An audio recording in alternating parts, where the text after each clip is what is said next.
جو ارادہ فرماتا ہے اس کے لیے بہت ہی لطیف انداز میں وہ حالات اختیار فرماتا ہے. انسان نہیں سمجھ سکتا کس غیر محسوس طریقے سے اللہ تعالیٰ حالات تبدیل فرماتا ہے. وہ بہت لطیف ہے. لفظ لطیف کا ترجمہ ہی ممکن نہیں ہے اردو زبان، اور شاید میری تو انگریزی اتنی اچھی نہیں ہے، آپ حضرات گواہی دیں کہ انگریزی بھی انگلش بھی اس میں ساتھ نہیں دیتی کہ ہم لطیف کا ترجمہ کر سکے. سافٹنس، ایسی لطافت جس کو انسان محسوس ہی نہ کر سکے، بہت ہی نرمی کے ساتھ، بہت ہی غیر محسوس طریقے سے، اور بڑے دبے پاؤں اللہ کے فیصلے نافذ ہوتے چلے جاتے ہیں جس کو انسان محسوس ہی نہیں کرتا. انہ هو العلیم، کیونکہ بہت علم والا ہے. الحکیم، بہت حکمت والا ہے. بڑی حکمتوں کے ساتھ وہ اپنے فیصلوں کو نافذ کرتا ہے. حضرت یعقوب علیہ السلام اپنے پورے اہل و عیال کے ساتھ، جیسے کہ میں نے ابھی عرض کیا کہ روایتوں میں، تاریخ کی روایتوں میں آتا ہے کہ 85 لوگ تھے، 83 لوگ تھے، بلکہ اور بھی زیادہ کچھ فگر آتا ہے. سب کے ساتھ اب الحمدللہ ملک مصر میں رہنے لگے. بڑی عزت، بڑی محبت، اور یہ بڑے اللہ کے بہت ہی عبادت گزار قسم کے بندے، دنیا سے کچھ لینا دینا نہیں. جب آپس میں کوئی جھگڑا ہوتا مصر والے دوڑ کے آتے اور یہ کہتے کہ خاندان یوسف کا جو فیصلہ کرے گا وہی فیصلہ ہم نافذ کریں گے. اتنی محبتوں کے ساتھ یہ رہنے لگے، یہاں تک کہ حضرت یعقوب علیہ السلام کی عمر 130 سال ہو گئی. اور پھر حضرت یعقوب علیہ السلام نے حضرت یوسف علیہ السلام کو طلب کیا، کہا دیکھو بیٹے اب ایسا لگتا ہے کہ شاید میں زیادہ بقید حیات نہ رہ سکوں، لہذا میری وفات کے بعد مجھے اسی خاک کا پیبند بنانا جہاں ابا محترم ہیں، جہاں دادابا ہے. اب لازمی بات ہے کہ حضرت ابراہیم اور حضرت اسحاق، ان کی پہلو نشینی سے زیادہ بڑھ کر کیا اعزاز کی بات ہوگی. انبیاء علیہ السلام کے قدموں میں انسان پڑا رہے. یہ اسی وقت ممکن ہوتا ہے جو زندگی میں نبیوں کے ہاتھوں میں اپنا ہاتھ دیتے ہیں اور بیعت کرتے ہیں، تو پھر موت کے بعد اللہ تعالیٰ ان کو نبیوں کے قدموں میں رکھتا ہے. حضرت عمر رضی اللہ تعالیٰ عنہ پر جب قاتلانہ حملہ ہوا، خون کا فوارہ تھا کہ سینے سے نکل رہا تھا، لوگوں نے کچھ پانی آنی پلایا تو پانی پھر اس سوراخ سے جب نکلنے لگا تو حضرت عمر سمجھ گئے کہ اب بچنا مشکل ہے. تو فوراً اپنے فرزند حضرت عبداللہ ابن عمر رضی اللہ تعالیٰ عنہ کو بلایا اور کہا بیٹے جاؤ اور یہ کہنا کہ عمر یہ کہتے ہیں، اور امیر المؤمنین نہ کہنا کیونکہ اب میں امیر المؤمنین نہیں رہ گیا، ام المؤمنین حضرت عائشہ سے یہ کہنا کہ عمر یہ کہتے ہیں کہ اگر آپ صلی اللہ علیہ وسلم کے پائتانے میں مجھے جگہ دے دی جائے تو میرے لیے بہت اعزاز کی بات ہوگی. حضرت عبداللہ ابن عمر کہتے ہیں میں دوڑتا ہوا گیا تو دیکھا ام المؤمنین حضرت عائشہ رضی اللہ تعالیٰ عنہ زار و قطار رو رہی ہیں ستلا پر. میں نے عرض کیا ام المؤمنین السلام علیکم، اب میں آیا ہوں اپنے والد کا نمائندہ بن کے. عمر یہ کہتے ہیں کہ یہ جو جگہ بچی ہوئی ہے نا، یہ اگر دے دی جائے تو ان کے لیے بڑی خوش نصیبی ہوگی. تو حضرت عائشہ کہتی ہیں کہ یہاں پہ میرے شوہر نامدار بھی ہیں، یہاں پہ میرے والد ماجد بھی ہے، اس سے اچھی جگہ میرے لیے کوئی اور نہیں ہو سکتی تھی، لیکن میں عمر کے لیے قربانی دوں گی، میں عمر کے لیے قربانی دوں گی. چنانچہ وہ جگہ حضرت عائشہ رضی اللہ تعالیٰ عنہ نے حضرت عمر کے لیے عنایت فرما دی. اور آپ جانتے ہیں کہ اسی آپ صلی اللہ علیہ وسلم کے قدموں میں حضرت ابوبکر اور حضرت عمر لیٹے ہوئے ہیں. تو حضرت یعقوب علیہ السلام کہتے ہیں مجھے بھی اپنے دادا اور میرے والد کے پاس لے جانا. لہذا آپ کی وفات ہوئی، ایک تابوت میں آپ کی میت کو رکھا گیا اور پھر حضرت یوسف علیہ السلام نے روانہ کیا. اور وہی جس کو الخلیل آج کہتے ہیں، وہیں پر یہ تینوں قبریں ہیں، حضرت ابراہیم کی، حضرت اسحاق کی اور حضرت یعقوب علیہ السلام کی. حالات پورے قابو میں آ گئے، مملکت میں امن و اطمینان، قحط ختم ہو گیا، سلامتی، یہاں تک کہ حضرت یوسف علیہ السلام یکسو ہو گئے اپنے پروردگار کی جانب. اللہ کے رسول صلی اللہ علیہ وسلم مکہ مکرمہ کا فتح ہو گیا، مکہ مکرمہ، اور اس کے بعد سے حالات پورے قابو میں آ گئے. اب عالم یہ ہے کہ عرب کے بڑے بڑے قبیلے انتظار کر رہے تھے مکہ کس کے کنٹرول میں، حرم شریف کی تولیت کس کے قابو میں ہوتی ہے دیکھنا ہے. قریش کے قابو میں ہوتی ہے تو قریش اہل حق ہے، اور محمد صلی اللہ علیہ وسلم کے قابو میں آتی ہے تو پھر محمد حق پر ہے. جب فتح مکہ ہو گیا سن 8 ہجری رمضان المبارک میں، تو پھر بڑے بڑے قبیلے اب مدینہ منورہ آنے لگے. اب تک تو لوگ آتے تھے 3 4 5 6، اب آ رہے ہیں 800 900 1000 1200. مدینہ منورہ کے میدان بھر جاتے تھے اور اسلام قبول کرتے تھے.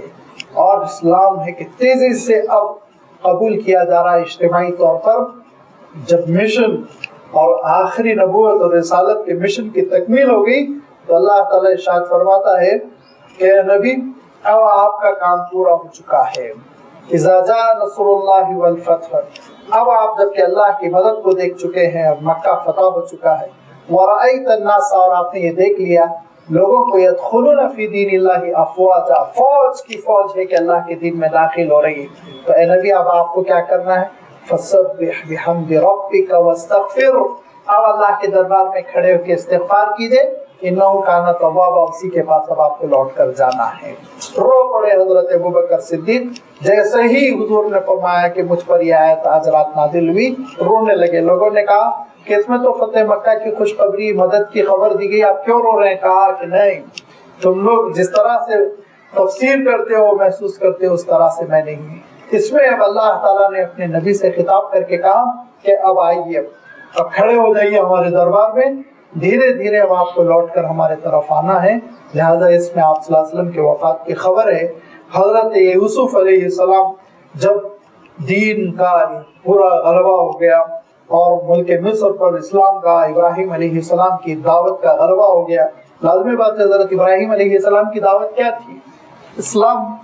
جب وہ اسلام جو حضرت ابراہیم علیہ السلام لے کر آئے تھے وہ شریعت پوری جاری ہو گئی، اور حضرت یوسف علیہ السلام نے محسوس کیا کہ اب دھیرے دھیرے میرا مشن پورا ہو رہا ہے.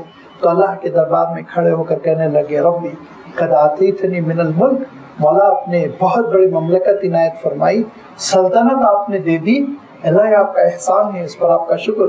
وعلمتنی من تأویل الاحادیث، ایسا علم ہے پروردگار تو نے عطا کیا جس کی وجہ سے عام واقعات خوابوں کی طرح میں پہنچ جاتا ہوں، وحی کی بنیاد پر میں پوری تعبیر بتلا دیتا ہوں. تو پروردگار فاطر السماوات والارض، آسمان بھی آپ کے پیدا کردہ، زمین بھی آپ کی پیدا کردہ، سب کے آپ تنے تنہا مالک، آپ خالق.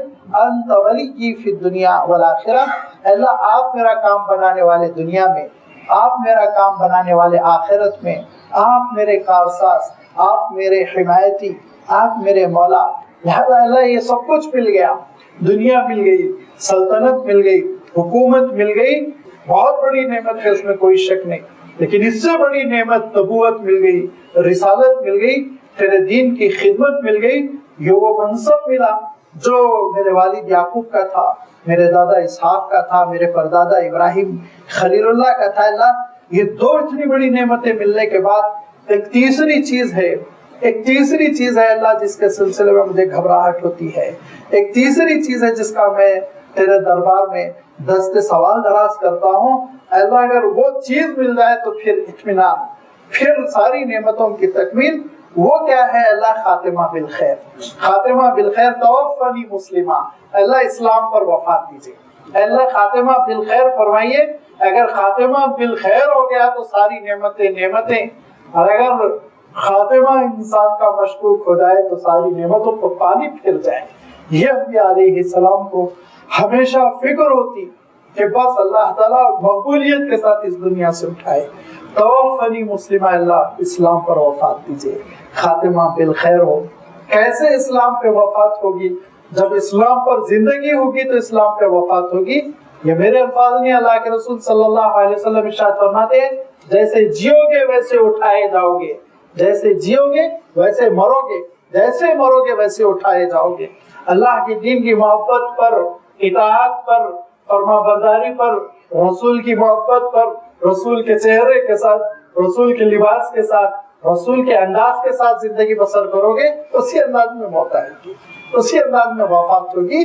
میدان حشر میں کھڑے ہو جاؤ گے، اسی انداز میں کھڑے ہو جاؤ گے. وہی رسول کی سنت کے مطابق چہرہ، وہی لباس، وہی انداز. توفنی مسلمہ، جب حالت اسلام پر زندگی بسر ہوگی تو حالت اسلام پر وفات ہوگی. والحقنی بالصالحین، اللہ صالحین کے ساتھ میرا حشر فرمانا، نیکوکاروں کے ساتھ میرا حشر فرمانا، متقی اللہ تیرے پسندیدہ بندوں کی جو صف ہوگی اس صف میں مجھے کھڑے ہونے کا موقع عنایت فرمانا۔ کیا انکساری ہے حضرت یوسف علیہ السلام کی کہ حضرت یوسف علیہ السلام جو نبی زادے، نبی کے پوتے، نبی کے پرپوتے، اللہ کے رسول صلی اللہ علیہ وسلم سے پوچھا گیا کہ اللہ کے رسول بتائیے بہت اونچے درجے کا شریف کون ہے؟ تو فرمایا یوسف سے بڑھ کے کون ہو سکتے ہیں؟ کریم ابن کریم ابن کریم ابن کریم، کہ انتہائی شریف کا خود شریف، شریف کا بیٹا، شریف کا پوتا، شریف کا پرپوتا۔ تو یہ وہ یوسف علیہ السلام جن کے سلسلے میں اللہ کا کلام ناطق، اللہ کے رسولوں کی شہادت، لیکن وہ اپنے خاتمے کے سلسلے میں مطمئن نہیں، اور وہ اللہ کے دربار میں ہاتھ پھیلا کے خاتمہ بالخیر اور صالحین کے صف میں کھڑے ہونے کی تمنا کر رہا ہے۔ تو ہمارا اور آپ کا مقام کہاں ہے؟ کتنا ہم کو لرزہ بر اندام ہونا چاہیے، گھبراہٹ ہونی چاہیے اپنے خاتمے کی، کتنی فکر ہونی چاہیے، کتنی تڑپ ہونی چاہیے، ذرا ایک بار آپ غور کریں۔ اور لوگ غرے میں ہیں، لوگ غرے میں ہیں اپنی نسبتوں پر، لوگ دھوکے میں ہیں اپنے خاندانوں پر، لوگ دھوکے میں ہیں اپنے اعمال پر۔ کوئی چیز کام آنے والی نہیں سوائے اللہ کی رحمت، سوائے اللہ کی رحمت۔ پوری انکساری کے ساتھ، پوری بندگی اور عابدیت کے ساتھ اللہ کے دربار میں ہاتھ پھیلا کر یہ سوال کرتے رہے اس وقت تک جب تک کہ خاتمہ بالخیر نہ ہو جائے کہ اللہ وفات ہو تو اسلام پر، وفات ہو تو آپ کی فرما برداری پر، وفات ہو تو خاتمہ بالخیر کے ساتھ، اور جب کھڑے ہوں تو الحقنی بالصالحین، نبیوں کے خدموں میں، شہداء کے ساتھ، صالحین کے ساتھ، کیونکہ وہی صف وہ ہوگی جن کے ساتھ ایک تو یہ کہ ہلکا پھلکا حساب کا معاملہ ہوگا، جلدی حساب کتاب نمٹایا جائے گا، اور پھر فوراً جنت کی نعمتوں سے ان کو مالا مال کیا جائے گا۔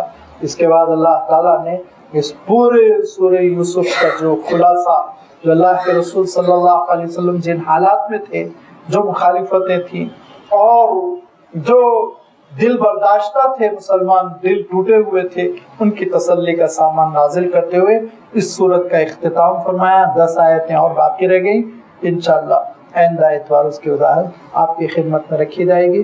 وآخر دعوانا ان الحمدللہ رب العالمین۔